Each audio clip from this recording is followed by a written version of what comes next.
Disa lloje të qumshtit dukat dhe vindia tërhiqen nga tregu për shkak të dyshimit se ato kanë rritje të materieve të aflotoksinit M1, shkruan jutar një listë i Kroacisë.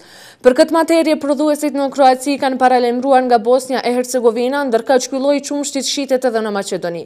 Mostrat e kontrolluara në Institutin e Veterinarisë në Kroaci kanë treguar disa tejkalime të vogla nga sasia e limituar, por për shkak të sigurisë mostrat e qumshtit janë dërguar edhe në laboratorin e Vjenës të Austrisë.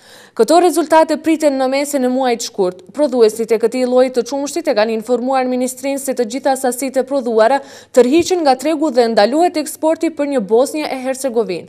Bëhet fjalë për llojin e qumshtit vindia me yndyrë prej 2.8% me paketim prej 1 litër me afat të skadimit deri më 7 mars 2013. Pastaj lloji i qumshtit UHT që është i homogenizuar dhe sterilizuar më 2.8% paketim 1 litër me afat të skadimit 31 maj 2013.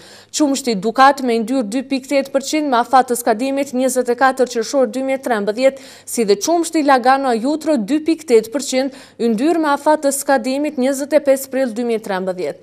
Organet kompetente në Maqedoni ende nuk kanë njoftuar se nëse do të largohen nga shitja këto lloje të qumshtit që aktualisht gjenden në tregun e Maqedonisë.